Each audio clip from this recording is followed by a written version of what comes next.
Hello, everyone, and welcome to Molehill Mountain, episode 24. Andrew Eisen here, along with Zachary Knight. Hello, Zachary. Hello, Andrew. How are you?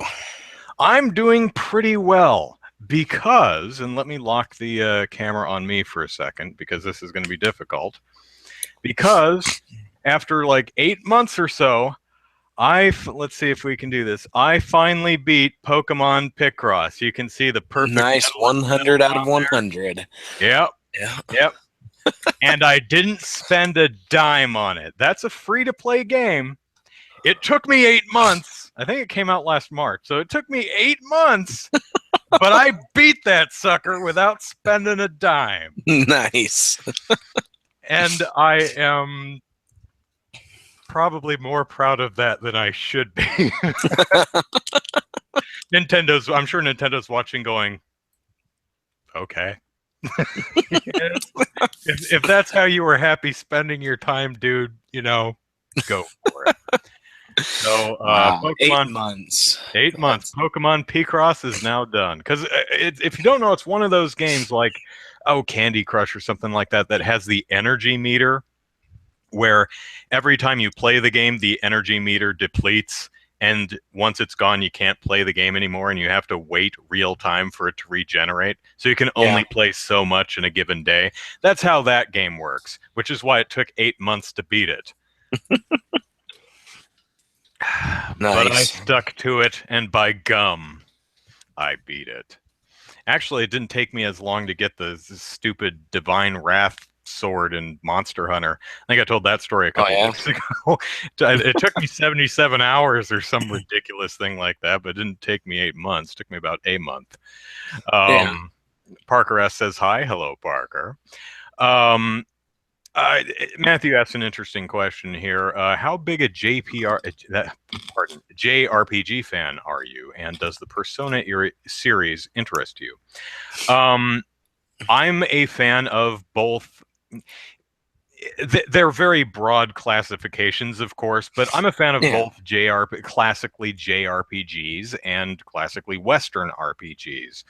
I don't play many of them because they typically don't hit the Nintendo console, but I am a longtime fan of Dragon Quest. That's my favorite RPG series. I love Skies of Arcadia, which I'll be playing on the Extra Life charity stream next weekend. I like several of the Final Fantasy games. I feel some of the later ones tend to crawl up their own butts a little bit. But Final Fantasy 3 or 6, however you want to count them, is just a phenomenal game. So is the first one, really. 7 is, 7 is good. I feel it's overrated, but it's still good. Love Xenoblade. Love The Last Story. I haven't played a lot of Western RPGs. I've played Knights of the Old Republic. That's a great one. And I ran around in my underwear for as long as possible. I do the same thing in Monster Hunter. I don't bother getting clothes until I absolutely need them. So I played through several hours of Knights of the Old Republic before I bothered putting pants on my character. Which I'm immature enough to giggle about that consistently while I'm playing. I get in a laser near the beginning of the game. You get into a like an arena duel type of thing. Yeah. People are like, "All right, I'm gonna blaster," and I'm standing there in my underwear, which just amuses me to no end. Same thing in Monster Hunter, going out after giant monsters in my shorts. Love that. Anyway, so Persona, it does interest me. Just I haven't got around to it, but now that I have a PS3, I actually could. Because I know Persona 5, I think it is 5. Apocalypse, so. which was like an extra part of. There was Persona 4 for the handheld, and then Persona 4 Apocalypse, I think is not a remake but a side story. But I hate playing those games on the handheld. But 5 is PS3 and PS4, so. Martin says KOTOR for the win. Yeah, it's a great game. Yeah. I've never played 2 though. I think I have it, but I haven't played it. But I did play a new game. Just for some reason, I got in the mood I tried Uplink, which is a really old hacker game. I think it's like 2003 or something. It's like really old, I think. And it's a game where the premise of the game is you in real life are connecting to a computer somewhere that you are using as a gateway to hack other people's. So Yeah. you sit at your computer and you bounce your connection off of a bunch of different servers and then using a password cracker to crack into someone's password and then get into their database and copy their files or delete their files and then leave before your little tracer tells you that they've caught you. And it's actually really super cool. Until I found out that that's the only thing the game does. Because it starts out with a quest where it's like, okay, bounce your signal off a bunch of different nodes, so they take a while to trace you. Run a tracer program so that you know how much time you have before they catch you. Um, buy a password cracker so you can crack the password. Get in there, find the file that needs to be stolen or deleted, delete or steal it, and then get out before you're caught. And then email it to whoever contracted you to get or destroy the file. And then you get money, which you can use to buy more hacker tools and a better computer. So you have a faster CPU so that you can crack passwords faster. And it builds like that. Unfortunately, I played the game for like 40, 45 minutes. Every single mission available to me, and there are other missions, but the game is paced incredibly wrong. It takes forever for you. It takes, maybe I'm just impatient, but it took, for 45 minutes, I could only do really the same mission. Crack a password, delete a file. Crack a password, copy a file. There was one where I cracked a password and had to change somebody's like grades for their high school thing. It's like our client needs you to add some type of engineering certification to their record. It's like, okay, but it's the same thing. You crack the password, you search for their name, you add the certification, and you leave before they run a trace on you. And looking at the different tools you can buy, there are log deleters. So it looks like you'll have to clean up after yourself so that they don't know you were there. There are encryption crackers. So apparently, so if you have to go copy a file, but you need to de-encrypt it first, unencrypt it. There's tools that indicate that later you're going to have to go after other hackers, and that sounds really cool. Except you can't take on these missions until your hacker level increases. Mm-hmm. And whatever metrics govern that, either I'm playing the game too wrong, or it just takes too damn long for you to rank up so that you can do more and interesting stuff. Because I was loving it at first, but after 40 minutes or so, I was bored of doing the same damn thing over and over and over. And I had a bunch of money because I just did a ton of missions, the same damn mission. But I had nothing to do. It's like I can buy all these cool things, but I have no missions that make use of them. So that's Uplink. Maybe I'll try and go back later when I have some more time, because I really like the way the game plays. And it may just have been me missing something, but man, I was like, come on, let's get to some more stuff here. Maybe your hacker level is directly related to how much money you spend on your gear, and that's why you haven't leveled up. Maybe. Yeah, because I hoard my stuff. I'm the kind. Speaking of RPGs, I'm the kind of RPG player who hoards all of the potions and restorative items in case I need them. I'm not. No, I'm not. I'll walk all the way back to the healing pool or whatever instead of drinking a health potion because I may need this later. Yeah. So that's my Matthew says go play Hack Mud. Haven't heard of it, but I'll check it out. Zachary, what have you been doing this week? Just to answer the question, I'm a big RPG fan myself. I tend to be more retro RPG fan than I am modern RPG fan.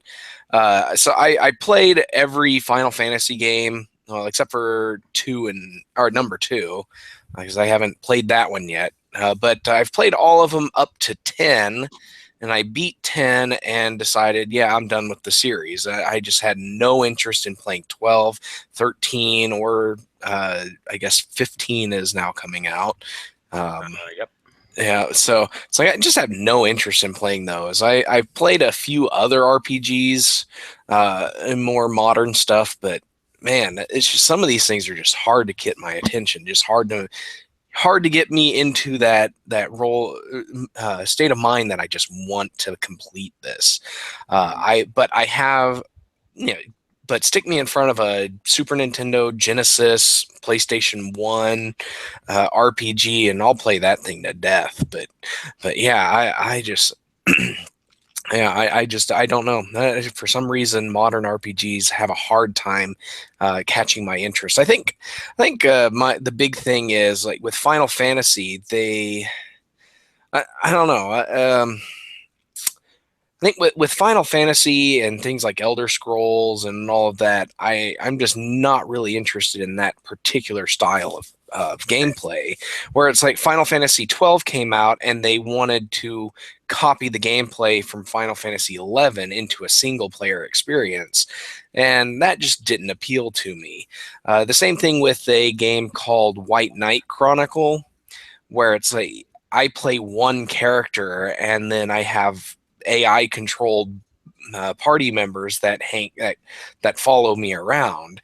It's like I want to control the entire party, not just one character, and have uh, these other guys fight along with me. Because while White Knight Chronicles allowed me to set specific behaviors, I couldn't actually control them during battle. So every once in a while, they'd be off doing something, fighting some other monster, while I'm like, "Hey, get over here and help!" But there's no way for me to tell them to come over here.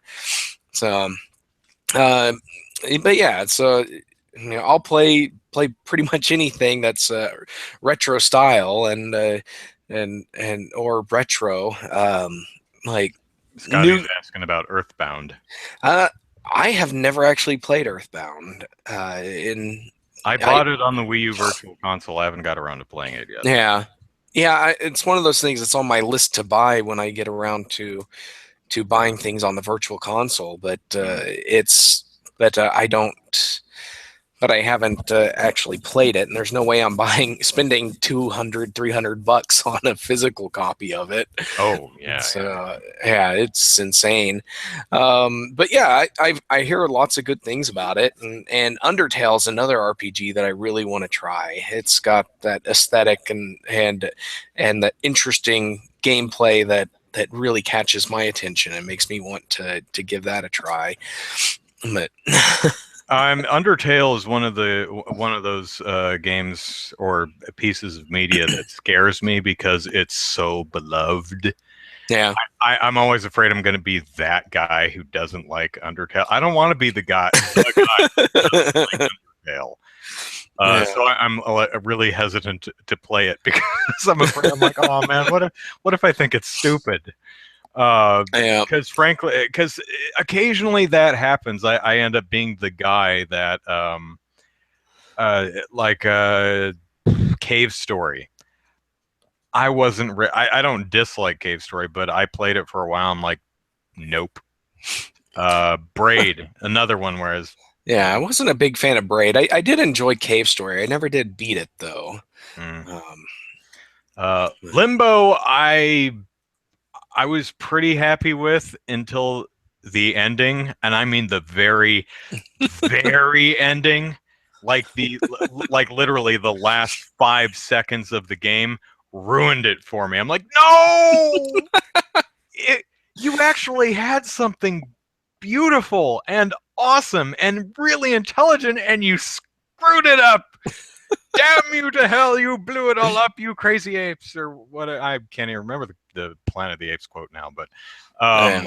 Scotty Fez, I haven't played it, and Yeah, I haven't played Fez either, and it the looks neat developer though. just the game looks neat, but the developer just kind of rubbed me the wrong way, and Yeah, I I did get just into it like, well, I don't want to give that guy money. He's a jerk. uh, well, Game I looks got neat though. Fez through a humble bundle, and so I do have a copy of it. I just never got around to playing it, and it's just it's one of those games that looks fun and looks like a game that I would actually enjoy, but just having a hard time putting aside my dislike for the game's creator to so I could get around to actually trying it out.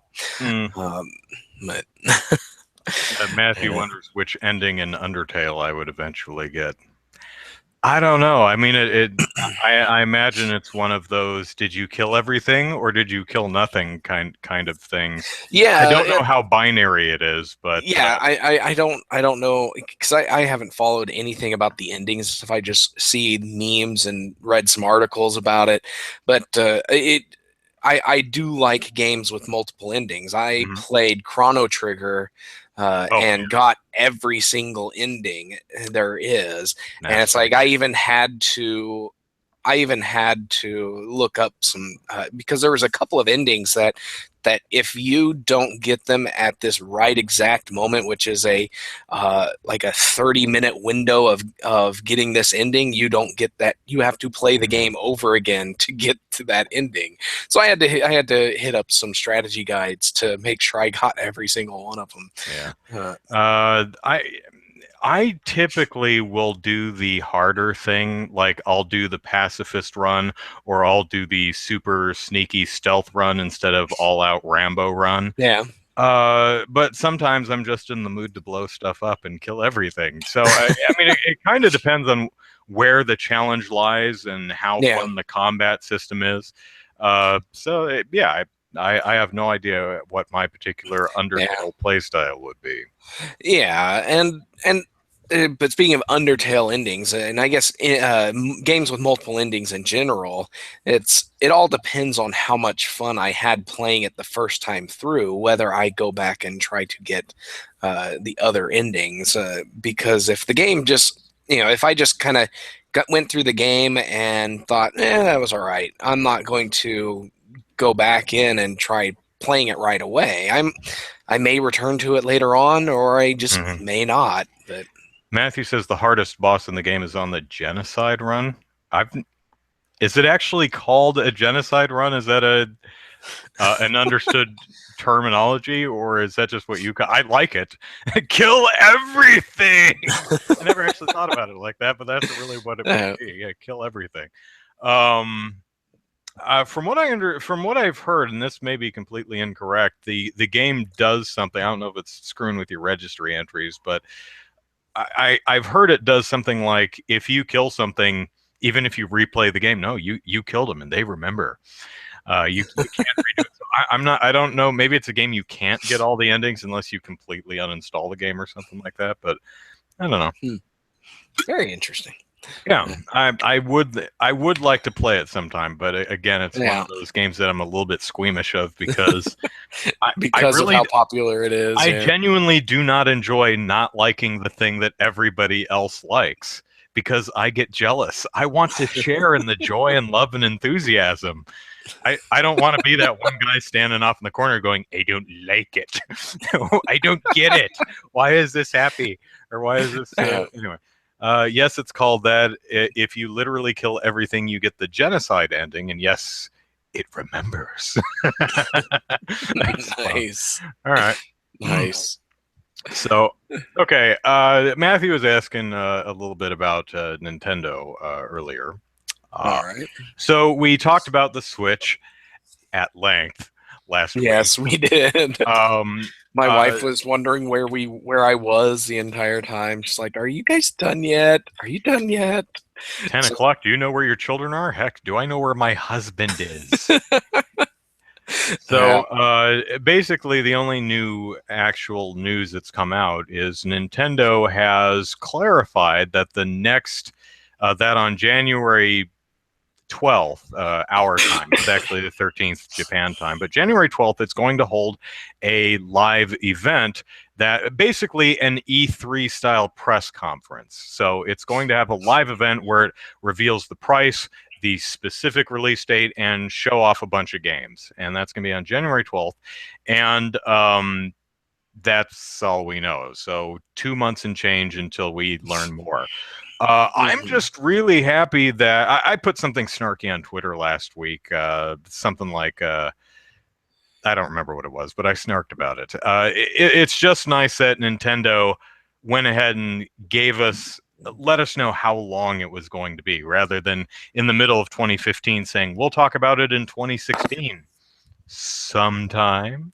2016 is a year long. You don't know when in 2016. Sometime in 2016. January 12th. It's going to be 2.5 months. So buckle in. It's going to be rumors until then. We will reveal all on January 12th. We're going to have a bunch of, on January 13th and on, we're going to have a bunch of ways for fans to get their hands on the system. So I imagine it's going to be available at Fry's Electronics or Walmart and things like that. So mid-January, we should have a real good idea of what the games will be like, what the system can do, how much it'll cost. I remember, Matthew just put it in the chat again, that if the Switch comes in at 300 or more, it's dead on arrival. So Matthew is saying that $299 is the absolute most that Nintendo can get away with pricing the Switch at. Probably. Yeah. I think if the perception, whether it's true or not, I think if the perception is that the Switch is significantly less powerful than the PlayStation 4 and the Xbox One, and especially the PlayStation 4 Pro and the upcoming Scorpio, then Nintendo is going to be very hard-pressed to convince consumers to pay more for their hardware than Sony and Microsoft are charging for their hardware that's more powerful. So, on the other hand, they face an interesting problem where if they price it too low, then some people, then it might get the reputation that it's a cheap piece of junk that nobody wants, right? Like if they went for $199, which they priced their consoles for a long time at $199. The Wii was, or I'm sorry, the GameCube was $199, the N64 was $199. The Wii went to $250, the Wii U went to $350, depending on which version you got. But yeah, if the Switch comes out and is $400, unless a portable console is like the most attractive, amazing, must-have thing that the mainstream gamer has ever seen, people are going to go, yeah, I'll just get a PS4 Pro. Or more likely, I'll just stick with my PS4.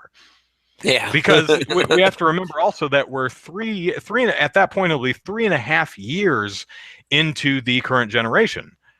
From when Microsoft and Sony launched the PS4 and Xbox One respectively. So they've sold combined 70 million units between them. So something like that. So there are multiple tens of millions of these units out there already. And especially if the Switch comes out and it's rocking a lot of ports of old games, Like if the launch lineup is Skyrim, a 5-year-old game, a special edition that came out 6 months ago, NBA 2K17, a game that came out 6 months ago. If it's a lot of that, Nintendo's going to have a real uphill battle. So, but we'll see. We'll see what happens. Any thoughts from you there, Zachary? Well, I'm kind of worried that January 12th might be too long of a wait between the reveal and when we actually learn anything about it. Because it just seems like, 2.5 months of no information after getting this one teaser is just, to me, it just seems like Nintendo is, I don't even know how to frame this. They're just not being very forthcoming with information, and that scares me. I could understand if this was E3 last year, them revealing or showing their reveal trailer and saying this is going to be our console coming out in 2 years, and then not hearing anything for another year about anything from it. I could understand that, but we're technically what? See, November, December, January, February, March, 5 months from the presumed launch date, Mhm. and we know nothing except what we can glean from 3 minutes of footage. We don't know what games are coming. It's like none of the game footage that was shown in that 3 minutes is a confirmed game other than Zelda. Mhm. Everything else is just footage that they digitally put onto the screens to show games actually running. And Yeah, but there are enough detail in the Mario and the Splatoon and the Mario Kart 8 that it doesn't feel like a mock-up. It feels that's true. like that's those titles are coming, and I think the Skyrim and NBA 2K, whichever version that is, one would assume 2K17. Yeah. Um, I think those are more statements than announcements. It's like, yes, we'll have sports titles. Yes, we'll have awesome RPGs like Skyrim. Um, oh, going back to the RPG thing, I don't like the Elder Scrolls games because I really can't stand the combat. It feels like you're just kind of waggling a sword in front of you. It's such unsatisfying combat for me. It's progressively gotten better in each game, but even in Skyrim, it still feels like Yeah. until the monster falls over. Fall over. Anyway, that's just my problem Yeah. with Skyrim. Matthew says, "Am I crazy?" Yes, I am. But 199, it would sell it like hotcakes. Initially, yes, but Maybe, it yeah. might. I'm not saying don't price it at 199. I would love that because I'm cheap, and I miss consoles being Yeah. 199. But I wonder if that will just feed into a stigma of lacking in power, but Yeah. I don't know. I Just think spitballing there. I think at 199 that might be too close to the tablet side of things, where if it was $300, people would compare it more towards the console side of Mhm. things, the PlayStation 4, the 360. But if it's 199, people look at it, it's like, well, I can get a Kindle Fire for $80. Why would I want to get this Nintendo thing? I can get an iPad for $200. Why would I want to get this thing? Yeah, and that's a problem Nintendo would run into if it were 199, because they're wanting to sell it like a console, but and so they probably want to avoid the stigma that comes with tablets, and how tablets aren't really made for serious gaming, and Mhm. that's something No, that they yeah. don't want. That's a stigma they don't want. So I would say 250 is probably the sweet spot for this. 250, 300, I could see it coming out and doing fairly well at. Probably not as well as at 250, but I would be surprised if Nintendo actually goes sub 300. yeah, I'm that's thinking probably 350, 400. Hope I'm wrong, but yeah. I think 300 is probably more likely, but I would love mhm. 250. I Maybe would love maybe a 200, but bundle that uh, includes it. Also, I would imagine at bare minimum it's the tablet, for lack of a better word, the dock, and the two little Joy-Con controllers. I would hope that the well, I base think package also includes that grip thing. yeah, I would assume that it would include the grip, because I don't think it would go over very well if it didn't include the grip, Yeah. because very few people are going to. Well, I don't say I can't say very few people because I don't know everybody. Because I actually enjoy playing with the Wii remote and the nunchuck separately. Hmm. Um, but uh, um, but there are a sizable number of people that will want the grip because they'll want to hold it like a normal Yeah. controller. And so if it doesn't come with that grip, that's going to be a very very sticking point for a lot of people. Yeah, and it's got LEDs in the front, but it depending on exactly what this thing does, it might not be much more than a hunk of molded plastic with the Well, LEDs, and that's not too terribly expensive. It shouldn't be too much trouble to throw that in the box, I don't know. unless they're really cutting it close on selling it at a profit. I don't know. The LEDs kind of indicate to me that it's a backup battery of sorts, where maybe you could stick like 4 AA's into it, and it can recharge your your Joy Cons or something. Hmm. Maybe I'm just throwing that out there, but that's to what I read from the visuals of that grip. And One so thing that I wonder about is I would imagine that the Joy Cons are sold separately. Not only because Zachary's kids are going to lose them all the time, but because if your friend wants to come over to play a game with you, uh, and they shouldn't have to buy an entire Switch themselves just to get their hands on the controller. well, You that's what the Pro controller's for, though. maybe Yeah. maybe if the Joy Cons are just with the Switch, you want a second controller, get a Pro. Yeah. Um, That's what I would consider the optimal solution mhm. there.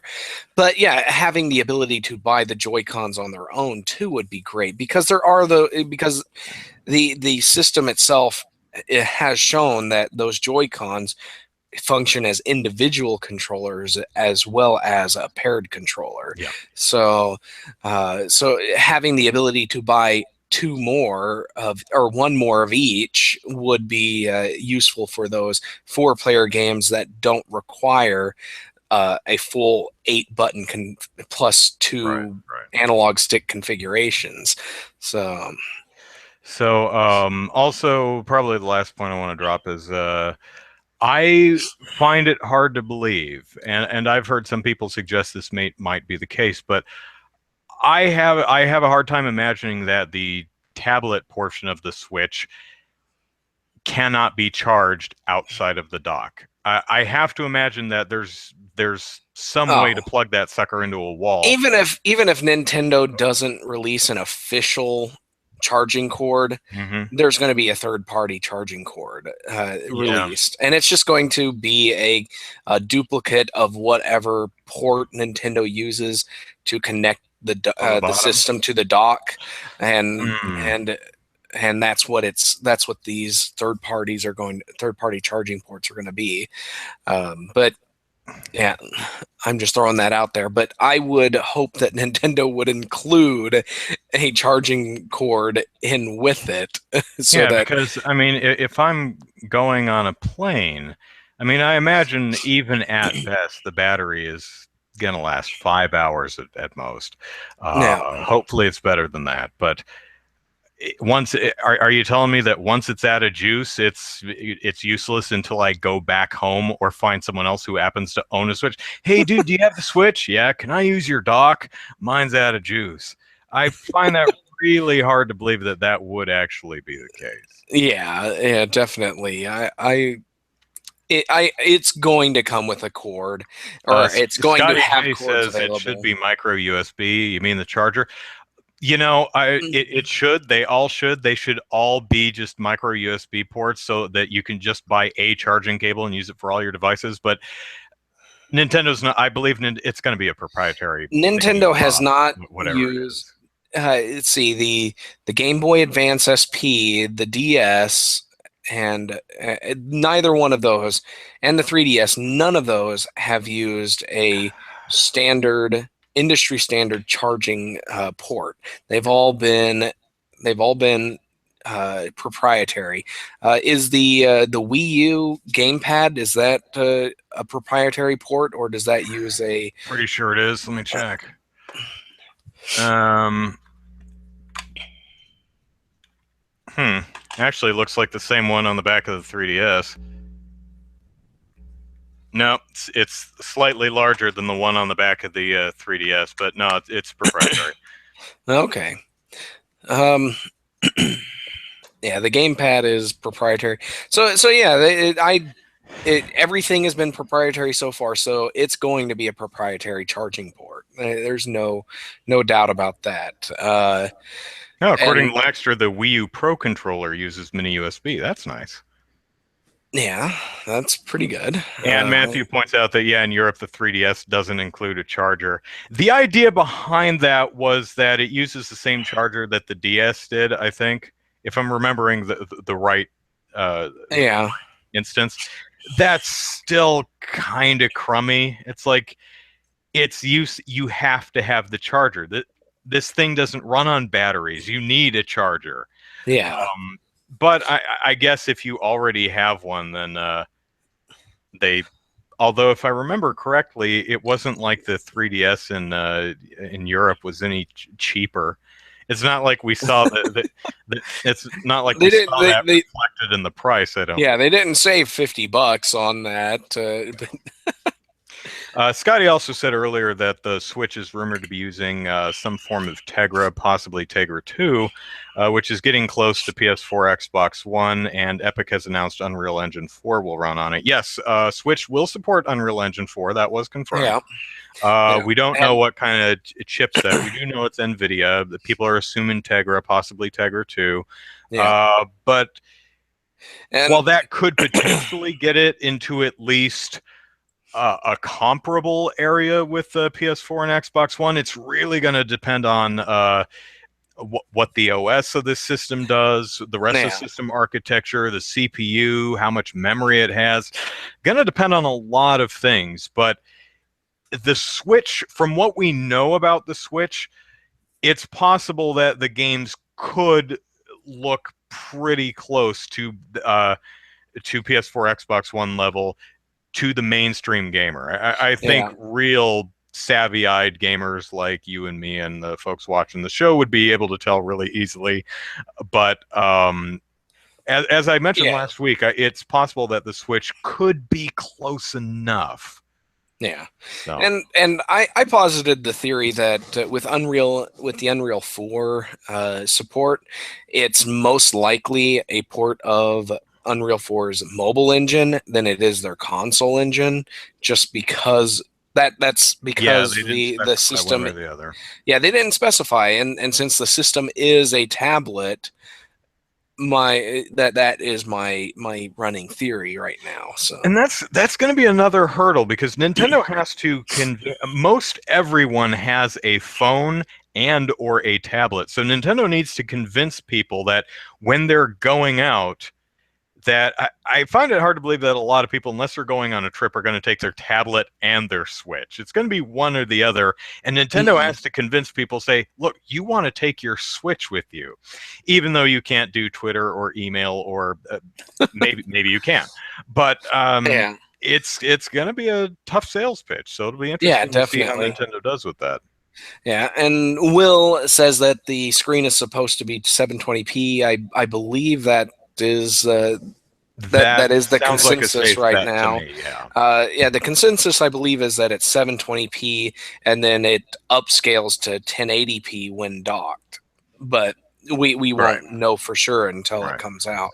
The Wii U I believe is 1080p, so the game, yes, it can do 1080p. The gamepad screen is 480p. Yeah. So Will also says he loves my voice, so thank you. Yeah. So if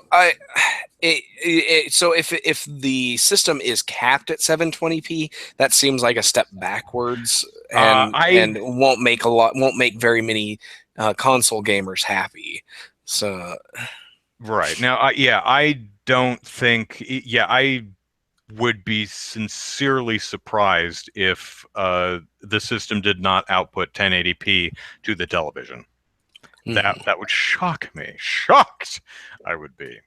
Yeah. All right. So that's enough Nintendo because we had a ton of that last week. So let us move on to a brand new topic. Zachary, you had an interesting story this week with Desura and its fate. So tell us all about that. All right. Well, last year, I believe it was last year. Desura went into bankruptcy. And to clarify, Desura is Oh, a digital distribution center system like Steam, but not near as popular. Not even a. It's like I want to say it's like the third, maybe fourth most popular digital distribution center for PC games. But when you get down there, it's like Steam is like 80% of the market, and then GOG is like 12%, and then the other 8% is split up between things like Desura and Game Jolt and itch.io and and everybody else. Um, but Desura, it was one of the ones that had brand recognition with a sizable number of gamers, even though its market wasn't that big. And that was one of its problems, was because it couldn't make enough money, and so it went into bankruptcy. And part of its problem was that it couldn't pay out the developer what it owed the developers for the games that they sold through the service, and that, so a lot of developers aren't too happy that they aren't getting their however much they're owed from Desura. And so this week, another online storefront called OnePlay, uh, they bought they bought the Desura name and domain and servers, I guess. And then they also bought the Indie Royale and the Daily Royale um, services as well. But keep in mind, they bought these domains and services, but they did not buy Desura's parent company, which what is their parent company name? I'm trying to. Oh, it says it here somewhere. Bad Juju. Bad Juju, yes. I don't know why I missed that. It's right there in the headline of this article I have open. Yeah. But they didn't Johan buy. Suarez says hi. Hi, Johan. Hello. But they didn't buy Bad Juju. They didn't buy anything. They didn't buy anything other than these domains and rights to these names and IP and stuff. And so, that's not a big deal, because a lot of companies sell domains, sell names, and storefronts and stuff like that all the time. But then earlier today, they announced, or yesterday, sorry, not today, yesterday, in response to some questions about OnePlay's what OnePlay is going to do about back payments for game developers. OnePlay said, and I'm going to quote this directly from their tweet here so I don't get it wrong as soon as this loads up. Okay, so a Twitter user by the name of Lewd Proctologist says, "Hello, OnePlay.com. I would be very interested to hear about your plan for paying devs the money they are owed by Desura, plus interest." So this guy's asking, are you going to pay back these guys plus whatever interest is applicable for what Desura owns? And OnePlay responded, "We have no involvement with previous owner and have only purchased some activities from the bankruptcy." So the answer is no. So Twitter is a terrible medium for explaining very complicated things, but OnePlay is basically saying, we didn't buy any of Desura's debts or any of Bad Juju's debts.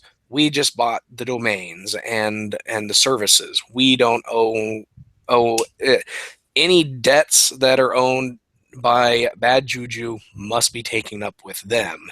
And they explain this several later on. It says, money to devs is owed by Bad Juju, not OnePlay. We bought the website's domain, and i.e. some assets. And we don't have any obligation to pay. They say they continue on. They don't have any obligation to pay any of this stuff, and a lot of people aren't happy.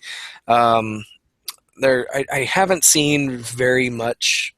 I haven't seen anything coming up from any specific game developers that I recognize. What they've had to say, but it seems like OnePlay is off on a very bad foot with their purchase. But we'll have to see how that turns around. But But yeah, that's a kind of a sucky thing to get caught up in. It sounds like they bought some bad jujus. Yeah, yeah. That's a good wordplay there. 13U cube. Um, but in general, the response from people who have commented on this has been pretty negative. Some other comments says, in theory, the money from the sale of the platform should be used to pay the outstanding debts. This is from a reader at Gamma Sutra, saying that the money that OnePlay paid to Bad Juju to get the domains and everything should be going to outstanding debts. But he continues on. He says, I'm betting the reality is there's other debtors with larger legal teams that will end up getting in line ahead of the devs, though. And in general, that's true for bankruptcy. With bankruptcy, in general, depending on how you file, but the largest debts are paid off first. So it goes from your largest debts down to the lowest debts. And if you run out of money along the way, well, those other the other debts are just written off, and nobody gets any money, and that sucks for that. So that does mean that the developers are most likely at the very bottom of the list of who's going to get money from any sales of assets. So it's certainly an incredibly unfortunate turn of events for any developers who didn't get paid for their the games that were sold on that service. In years past. Yeah. However, not being a expert in this area, it sounds to me like not One Direction, One Piece. What is it? What is it? OnePlay. OnePlay. Sorry, Yeah. that OnePlay is genuinely under no obligation, legally or ethically, to honor those debts. It No, didn't they're buy not. Bad Juju; it bought the domain and the brand. Yeah.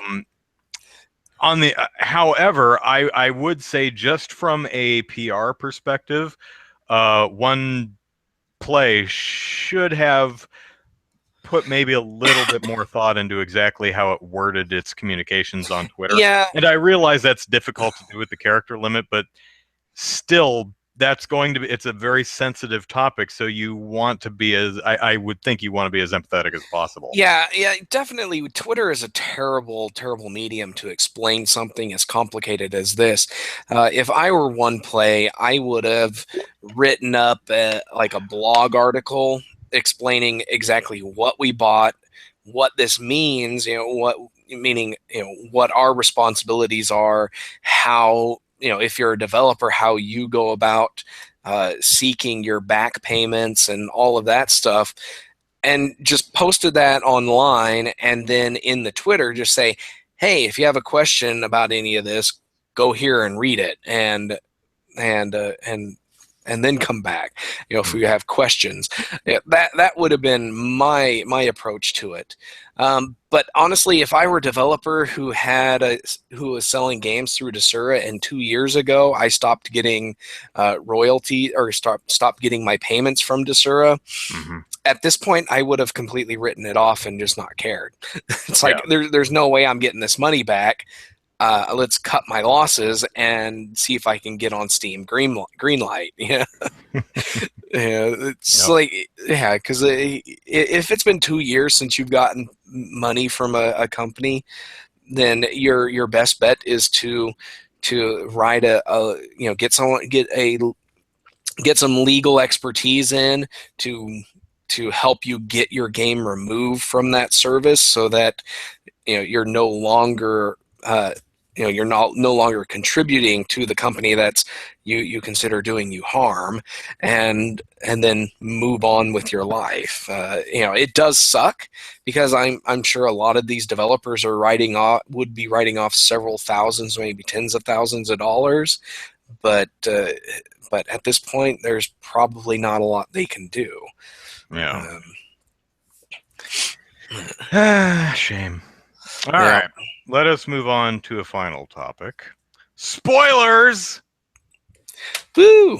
Which is actually the topic. The topic is spoilers. Last week, the season premiere for The Walking Dead aired. Yeah. And I didn't care because last week the season finale for My Little Pony aired, and that was much more important. That was a better use of my time. Yeah, yeah. I've watched The Walking Dead up till the I've pretty much caught up except for the current season. I have not watched any of it yet.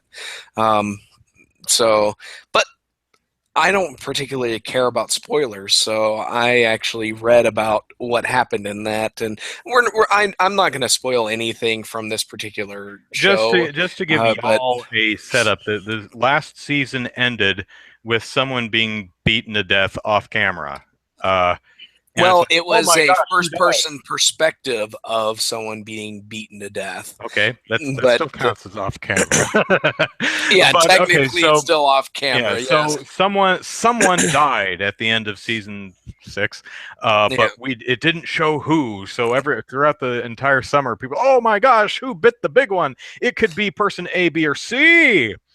And Well, season there was 7 options, I think, for oh well, someone okay, dying. the A, B, So C, D, E, F, or G. quite a few, but yeah, So season 7 aired, and it of course revealed who bit the big one. yeah. And some people immediately hit up Twitter and said, "Can you believe person D bit the big one?" And other people said, "Oh, come on, I haven't watched it yet, you big meanie." So, Yeah. what is your personal philosophy when it comes to spoilers, both in hearing about them and what you will say on social media regarding a new TV show or a new movie? Um, and I'm a very curious case here because I love spoilers. I I seek them out Mm, when there's a show or a movie coming out. I read and that I'm really interested in. I read everything about it.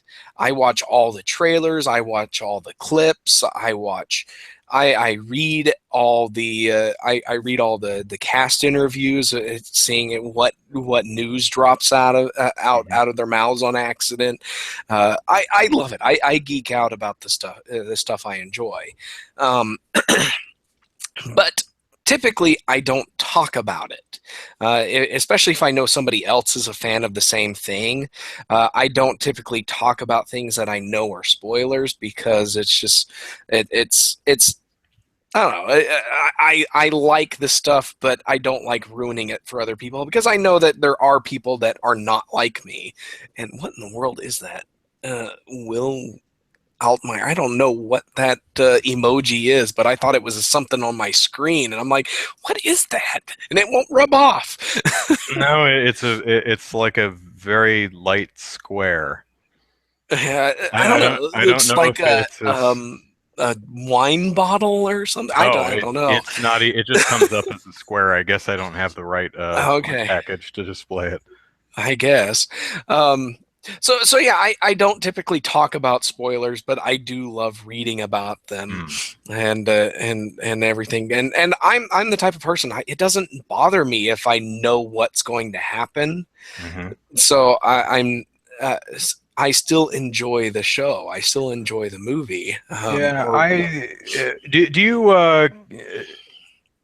where do you draw the line between what's just basic premise and an actual spoiler? If I um, even articulate something like that. that is a very hard thing to articulate.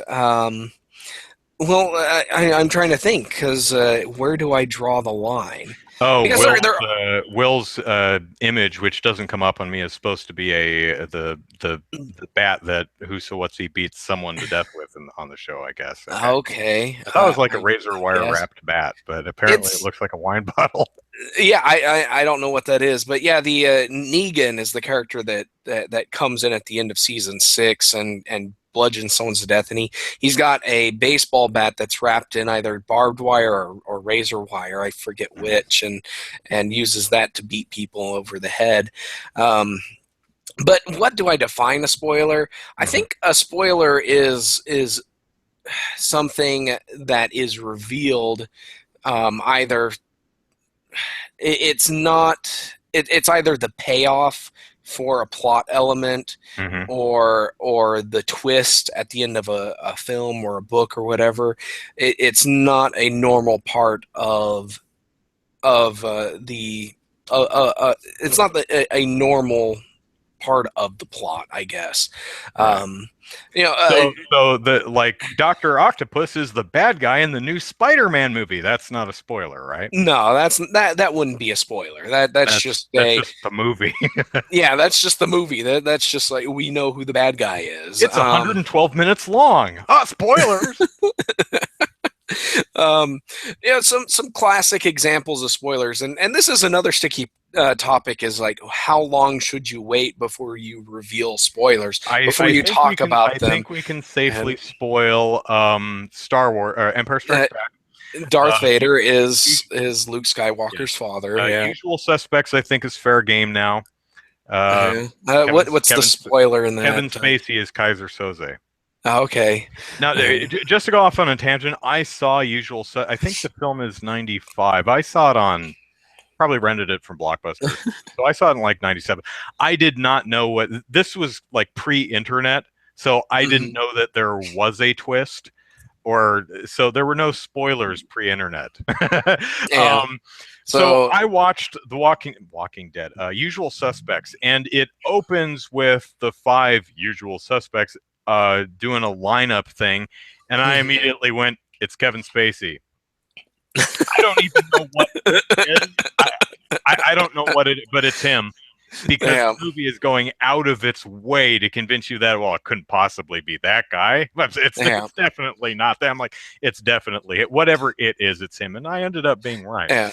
I think we're Um, good with Sixth Sense too. yeah, Bruce Willis is dead the He entire was dead the time. entire time. But I also agree that that reveal is the payoff of watching the movie. That Yeah, is a yeah, true definitely. spoiler to That me, that because that's something that changes how you view the film, and that's the point of seeing the movie, is getting to that twist so yeah, that you can then reevaluate everything you just saw. And if you go exactly, in exactly. knowing that, you're denied that experience, and Yeah, that's not and that's one of those things. Is like at the end of that movie, my wife and I we got in a conversation. It's like she was like, no, no, he couldn't have been dead the whole time. He was talking to the kid's mother.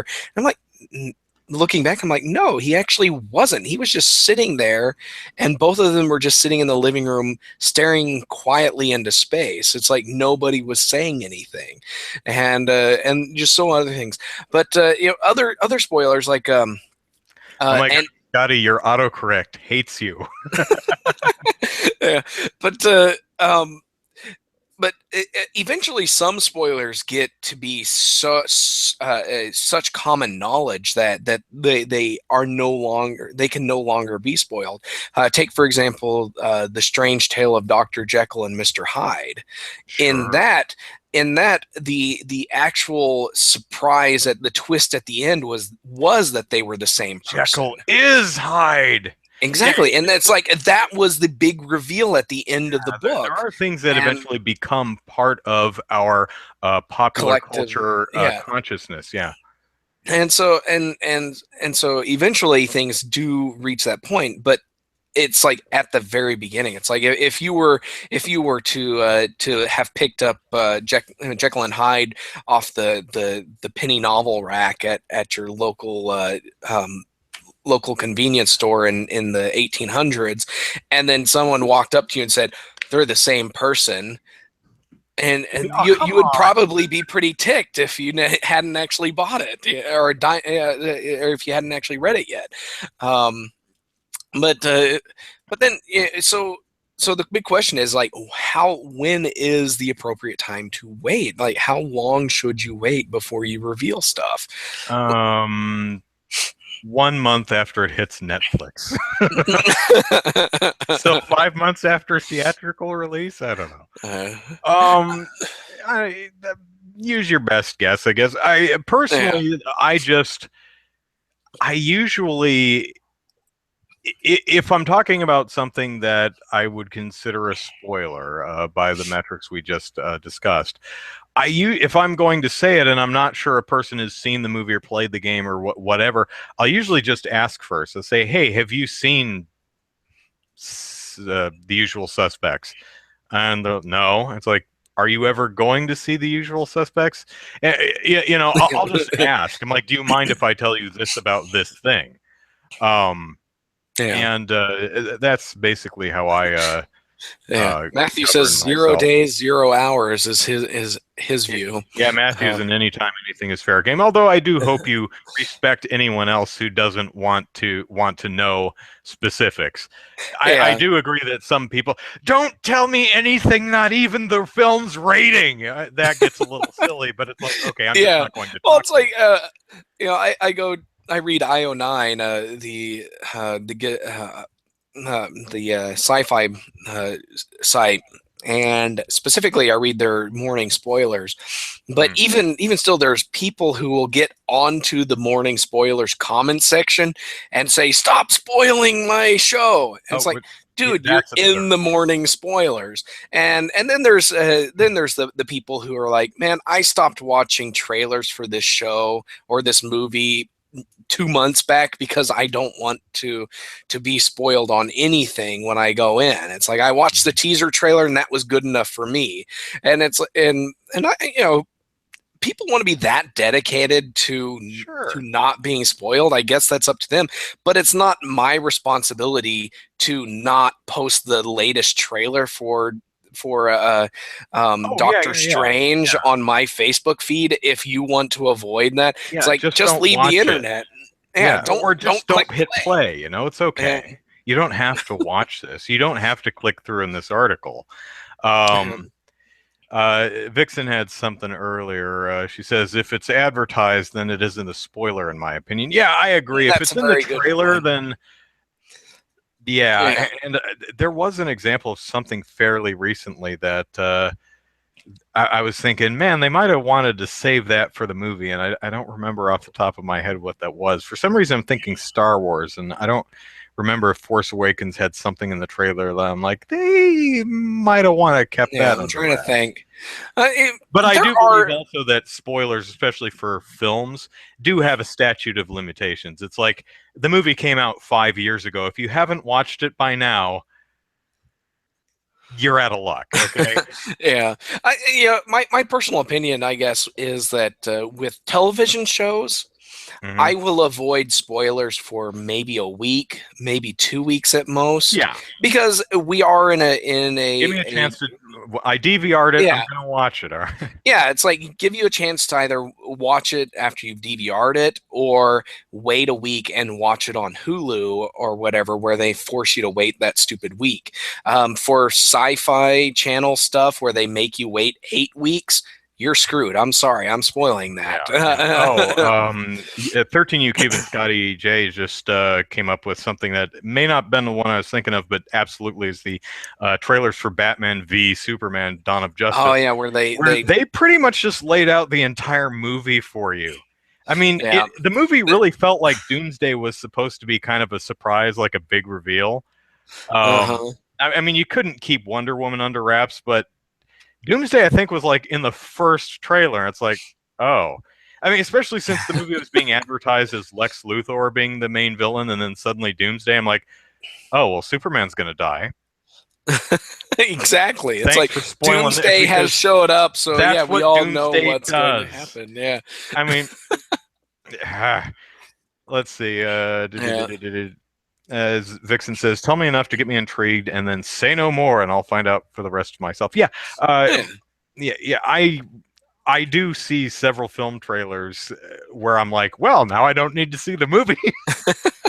One I saw, I think it's not The Arrival. It's an alien, aliens touchdown, and someone has to go up into the alien ship and use flashcards to figure out their language or something like that.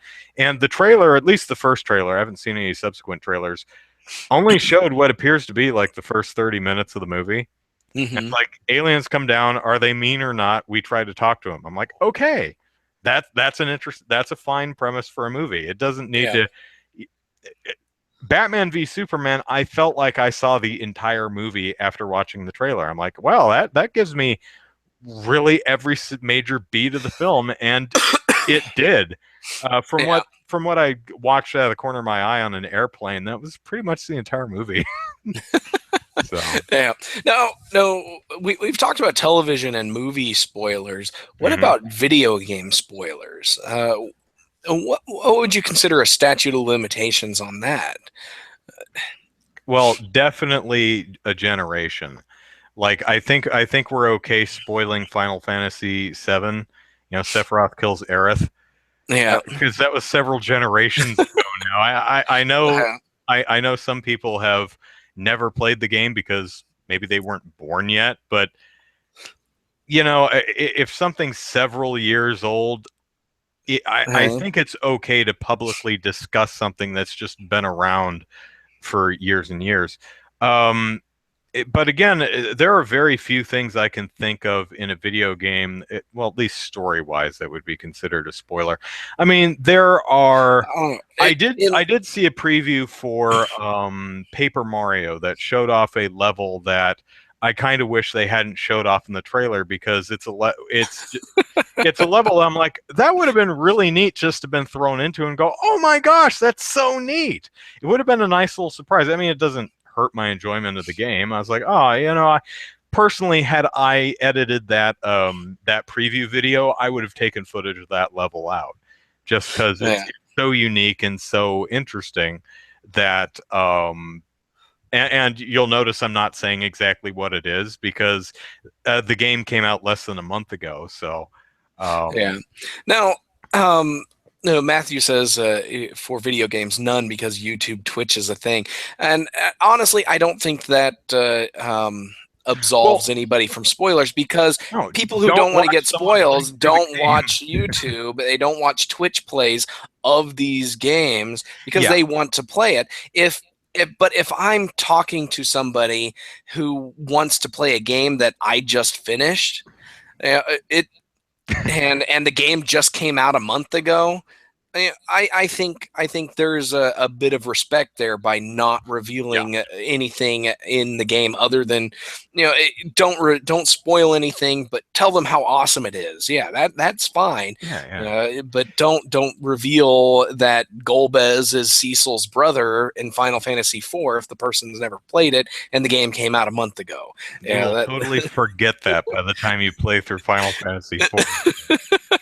Yeah, I agree. I don't think. Well, at least I hope no one is suggesting that you can't play through this game on Twitch for several months. You can't make YouTube videos about the that's stupid, you know? yeah, If you don't want game X spoiled for you, don't watch a let's play of it. You know, exactly. being so spoiler phobic that you require other people to not talk about the game or movie or whatever in their own space, in their own spaces, that's ludicrous. Yeah, And it's exactly. unfair. Yeah, don't come to my Facebook page or my Twitter stream to tell me not to talk about a video game you haven't played yet. Uh, it's not my responsibility to Yeah. avoid to protect you from spoilers, especially if I don't know who you are. If I've Yeah. never met you, never talked to you before, don't tell me to shut up. Seriously. Um, but yeah, but there is. I'm sure there is some point where and where you can where it's safe to spoil things even with people who haven't played it, and that's Yeah. probably with video games. I think it's probably at some point around 1 year after the game's released, because at that point most everybody who's going to play it has played it. There's just the holdouts like myself who don't buy anything for 2-3 years after it comes out, because by then I can buy it for $20. Yeah. Matthew asked, "Where's Twitter falling all this? People want to talk about it with others, and Twitter is a big platform with that. You know, it's fine. I mean, if you just saw a sneak preview of Doctor Strange and you want to talk about the thing, You know what thing I'm talking about. Oh, yes, you do. Um, fine. It would be nice to say, hey, I'm going to talk some Doctor Strange spoilers, and then go for it. Anyone who doesn't want to read it cannot read your Facebook or your Twitter page, or can ignore your tweets. Yeah. You might also be able to use spoiler tags on Twitter if it's something. But I Huh. mean, I think you also get a sense of this is a person who constantly talks about the specific details of new releases. And if that's not something you want to hear about, don't follow them on Twitter. Yeah. Now there is I know a lot of forums and blogs and stuff will have spoiler tags Sure. where you can wrap it with the spoiler tags, and it blacks out whatever's between them, Unless you highlight and it, right? unless you highlight it. And do you think that should become a standard web tag? So like an HTML tag where it's like that's part of the HTML lexicon. So Sure. yeah, Because it's something that a lot of people find useful. yeah, Um, yeah, I mean, I'm all for, write any article you want, make any video you want. Nice if you get spoilers out of the headline instead of, writing, this major character has a secret cameo in the movie. Say, you know, yeah, cool person makes appearance in movie. Click to see if you want. yeah, Just don't. Basically, how I govern all my actions online. Don't be a dick. yeah, Don't try to understand that some people don't want. Ask yourself: is this something that some people who read my work probably would not want to know at this time? And if that's the case, uh, proceed accordingly. hmm, Put a spoiler warning, but go ahead and talk about whatever you like. I don't think that all of the onus should be on an individual to not spoil it, or oh to, yeah, going back to what I said earlier, respecting other people's want to stay pure, or whatever, only extends so far. yeah, It should not your rights begin where or end where mine begin, that kind of thing. hmm, Because I don't want to hear about it doesn't mean you can't talk about it. yeah, But if you're going to talk about it, let me know so I can make a choice as to whether I want to join in the discussion or not. So yeah, yeah, 13U Cube asks, why do I never use Miiverse? Just what you wrote, no interest. Although I log on to Miiverse once a week because it gives me 30 coins in the My Nintendo program, um, which I'm just stockpiling because there is literally nothing in Nintendo's rewards program that I want. They have failed. So it started out pretty good because it started out with, hey, we made a Zelda P-Cross game and it's free for 1,000 coins. Oh, neat. Cool. So you do all this stupid things, play Miitomo, play on the eShop, play on Miiverse, and we'll give you coins and you can get a free game, and then you can get WarioWare Twisted for free. And then Nintendo said, if you earn enough coins, you can get a discount to buy a game that if you're a real Nintendo fan who's bothering with the My Nintendo stuff, you probably already own it. I mean, it's like, oh, good. 30% off Mario Kart 8, a game that literally over half of the people who own a Wii U own. Yeah, I mean, Mario Kart 8 sold something, I think, over 8 million units. hmm, The Wii U only sold 13 million. Over half the people who own a Wii U own Mario Kart 8, so a discount on buying Mario Kart 8 does almost no one any good. yeah, 13UQ says, I'm afraid mine will expire. Yeah, mine are going to expire because they do expire, which I also think is stupid. It's like, uh, although occasionally it is a reminder that Miitomo is a thing that exists. It's like, hey, you can get a fuzzy dog costume in Miitomo. Or actually, they're really stupid. They're like, hey, for 100 coins, you can get a free ticket for that stupid drop game thing, which is harder than Dark Souls. Although I did get my pretty pink princess dress out of that sucker, so all is right with the world. And I got a couple Metroid outfits. Well, not Metroid outfits would be cool, but Samus is the suit, the Varia suit. The Varia suit, yeah. 13U Cube says I'd gift the game code, but the discount is automatically attached to my Nintendo ID. Yeah, you can't. I don't know if Nintendo is just waiting for the Switch or something, but so far I think the program. I like the idea. I think the idea of earning coins for doing stupid stuff like interacting with its service that you otherwise may never play with, like Miitomo, like Miiverse, maybe less the eShop, and you earn enough points and you get freebies like the Zelda Picross thing or some free eShop games. It's like great, but it's so stingy. Let me look real quick. Let me see how many coins I have because I know it's overflowing. My Nintendo. I have. Whoops! I got to sign in. Hang on. Sign in. Come on. We're all in suspense. 3,320. I mean, the picture is little bins of coins, and they are literally overflowing with coins. Oh, plus 40 gold coins. Yeah. Let me close that because my little me is walking back and forth, making swerp, swerp, swerp, swerp footsteps. 13U Cube has 3450. Yeah, and that's after buying the 2 free games that they've offered in the 8-9 months or however long this program has been up. Has it been a year? I have no idea.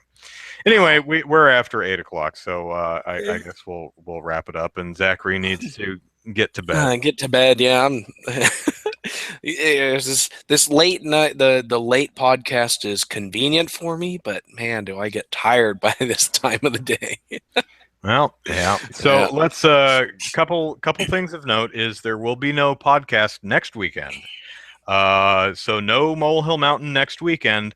Instead, there will be the Extra Life Charity Marathon. So starting next Saturday at noon Pacific Standard Time, I'll be playing video games for 24 hours straight. So instead of the podcast, you'll see me playing video games. That whole marathon is a charity event to raise money for our local Children's Miracle Network hospitals. Mine is the Rady Children's Hospital here in San Diego. I've raised $235 for it so far, hoping to hit 500. Laxter says, am I streaming on YouTube too? Yes, I'm streaming to both. Thanks to the restream thing that you showed me, I'm streaming to both my Twitch channel and my YouTube channel. And I'll embed one of them on Random Tower in the where you might be watching this podcast right now. So you'll be able to watch it on the Random Tower front page or my YouTube channel or my Twitch channel, wherever you find it most convenient. So if you would like to make a pledge, you can do so at the Extra Life website. It's extra-life.org. Type in my name, Andrew Eisen, Eisen. You'll find my page. Hit the donate button, make a donation, tax deductible. All the monies go to helping hospitalized kids. In addition, I have come up with a couple donation incentives. Quick, there's more detail. There's details on the page, the Extra Life page. But for $10 or more, if you donate $10 or more, I will at the top of every hour during the stream, I will personally thank you and plug anything you want. So for $10, you get 24 plugs, and so if you have a web comic or your YouTube channel, or if you own a small business, or Zachary, if you're running for Congress or something, Zachary, if you donate $10 or more to the Extra Life thing, I will thank you at the top of every hour and tell people that you're running for Congress, and you can find more at what's the website? Election2016.easynight.net. There you go, that one. Yeah.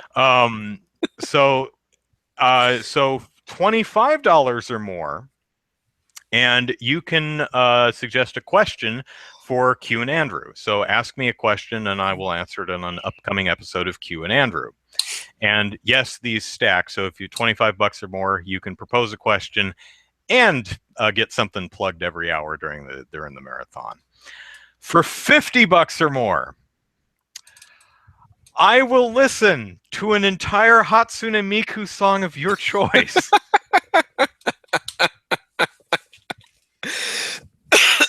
I don't like Hatsune Miku. In fact, I find the vocal stylings of Vocaloids really offensive to my ears. So this is kind of a Schadenfreude uh, donation incentive. So pick a song, send me a link to it, and I'll make a video where I listen to her chortling and subsequently tell you what I think and why I don't like it. Or hey, maybe you'll pick a song that I actually do like. For $100 or more, I will produce a video in which I declare my undying love for you. So if you want to donate $100 or more, you can get the plug every hour, suggest a Hatsune Miku song for me to listen to and make a video about, ask a question for Q and Andrew, and I'll make a video in which I declare my undying love for you. So make sure that you provide me with all of the wonderful things that I love about you. And you can plug stuff there too. So if the things I love about you are the fact that you're running for Congress, or that you have wonderful taste in video game headgear, so, or if you make a splendiferous potato salad, that it's a crime against humanity that you have not gone into business with yourself, opening a potato salad stand, denying the world your wonderful culinary creation. I will go on and on about this. So send me stuff to fawn over, and I will make a video declaring my undying love for you. So those are my donation incentives. Again, extralife.org. Type in my name, make a donation, tax deductible, helps kids. 24-hour gaming marathon next Saturday, November 5th, noon to noon the following day. So yeah, that's it. Zachary, plug away. All right, you can. I have contemplated doing the Extra Life thing for 5 years now, and every time it comes time to register, I think I've got 6 kids and a wife, and they will not let. I barely get 2 hours to play video games uninterrupted. So there's no a week. Yes, there's no way I could do this. But I do, I'm glad Andrew does this. It's a very good charity. Oh, it's a lot of fun service. too. But yeah, but otherwise, you can follow me on Twitter at Easy Night, and you can, I am running for Congress, and we are 11 days, 10 days, something like that. November 8th is the election. Hopefully I will win. If I don't, I'm not going to be too upset. But I will probably demand multiple recounts and rail that the election was rigged against me. But otherwise, I will probably cede the election to whoever wins. But yeah, if you were interested in following or checking out my campaign, the website is election2016.easynight.net, and you can also find my campaign on Facebook, where I post thoughts about recent news and what my solution is for a lot of these issues. And you just go, it's Zachary Knight for District 5, I believe, is the Facebook page. So you can check that out there. Otherwise, I make video games, or I try to anyways. That's DK_gaming on Twitter and DivineKnightGaming.com. I do have a goal of finishing a game by the end of November. So hopefully that will be good, and people will like it, and I can make money off of it. And then finally, the Oklahoma game development scene is something that's really interesting. There's a lot of great games being made here, so check that out. OK Game Devs on Twitter and okgamedev.com. So there you go. All right. Oh, and one more thing about the charity marathon next week. My sister will be here. keeping me company for the marathon. Probably not the whole thing. I'm sure she will actually go to sleep at some point. I don't have that luxury, but my sister will be here. You've seen her in a bunch of. If you watch my YouTube videos, you've seen her in several of them. Uh, Go watch Video Game Fashion Police. She's in that one, and I'm proud of that one. I thought it was funny. Also, the original For Everything But Wii U video has her in it. So she'll be there. As for games I'm playing, the plan right now is to start out with Trauma Team, which is a Wii game where you play a trauma surgeon, a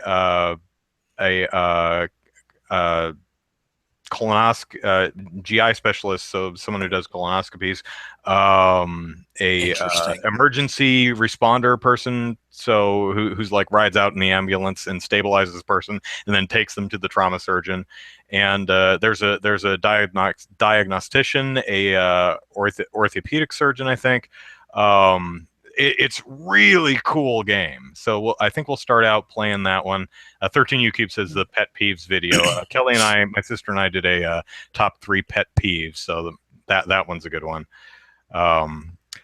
Also thinking about playing some Rune Factory, which is kind of like Harvest Moon plus Dungeon Crawler. And I think the main game, which might start that evening or later, that we'll be playing for most of the night, is Skies of Arcadia, the Legends version that was on the GameCube. One of my favorite RPGs of all time. I really like that game. So those are the games I'm planning on playing. So if you can make a donation, that's wonderful. You can donate any amount. So if you can only spare a buck or two, that's perfectly fine. Absolutely no shame in that. Every little bit helps. And if you don't have any money at this time of year, hey, I get it. But if you have the time, I'll be here for 24 hours next Saturday. So please drop by and say hello in the chat. But as for the Molehill Mountain podcast, we will see you the week after that. So Yep. take care, everyone. Hope to see you next week on the Extra Life charity stream. And then the week after that on the next episode of Molehill Mountain. Take care, All everyone. right. See ya. See ya.